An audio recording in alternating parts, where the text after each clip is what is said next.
To listen to the complete audiobook for free, check Amazon Audible. Link can be found in the description or the first comment.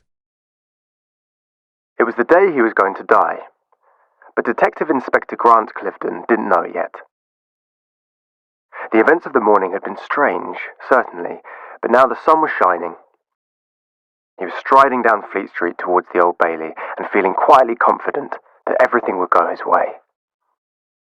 Athletically built, with the kind of good looks which, if not quite Hollywood level, were of soap heartthrob standard at least, D.I. Cliveden adjusted the gleaming buttons of his dress uniform and straightened his tie. At his level in the hierarchy, you didn't have to wear a uniform for court appearances, but he always liked to, and his boss was more than happy to allow it. To him, being a police officer was a vocation, and a noble one at that, and he wanted the world to know the pride he took in his work.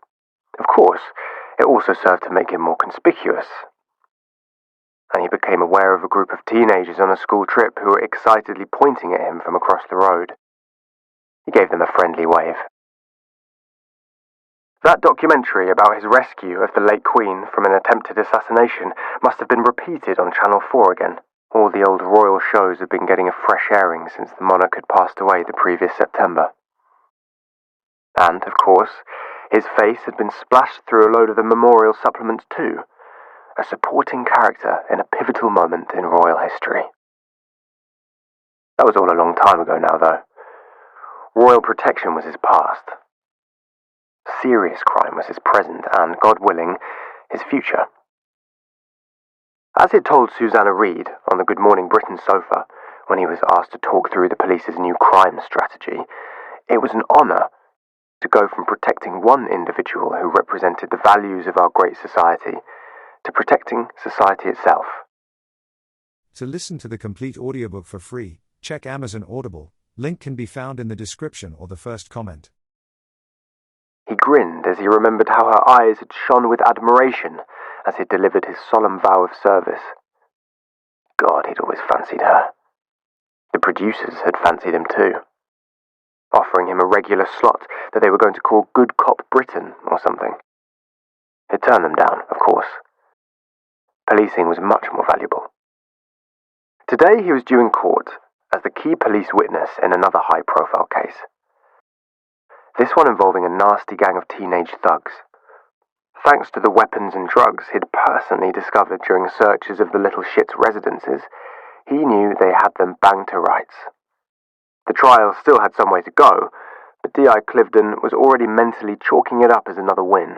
Well, 4 really, if you counted each of the defendants separately. That meant his personal tally for the calendar year had already hit 50. He felt a shiver of pride. Ever since he'd hit the headlines again last year, after recovering London's biggest ever haul of cocaine, he knew the public's eyes were on him. And he wasn't about to let them down. The faces of his 2 children floated unbidden into his mind, as so often happened. He thought fondly of the school projects his 8-year-old son Jamie had just completed, which his wife, Natasha, had shown him last night as she poured them big glasses of a crisp Waitrose Chablis. Jamie's class at Wimbledon Prep, $15,000 a year. What would D.I. Cliveden's younger self thought of that? Had been asked to write about their heroes. Some of the kids had chosen pop stars and footballers, Natasha had told him, but Jamie had written about his dad. My dad works hard to keep us safe and make sure the bad guys are off the street, he'd written in his crooked 8-year-old's hand. D.I. Cliveden smiled to himself. Yes, that was what he did, whatever the cost. It certainly beat being a hedge fund wanker like most of the other dads. To listen to the complete audiobook for free, check Amazon Audible. Link can be found in the description or the first comment. As the Old Bailey loomed into view, D.I. Cliveden rolled his shoulders back and glanced upwards. If he didn't know better, he'd say Lady Justice, or at least the 12-foot golden statue version of her, was giving him an approving wink. It was a trip he'd made 1,000 times before, but D.I. Cliveden didn't think he would ever get tired of arriving at the most famous court in the world, knowing that thanks to public servants like him, society's retribution would be dispensed to those lowlifes who deserved it.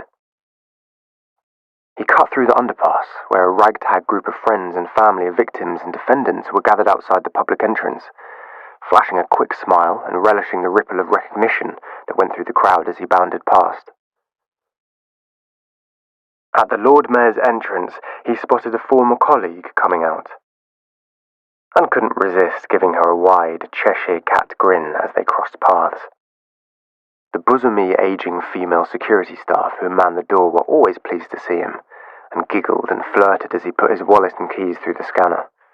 He played along, asking after Dawn's son, winking at Brenda.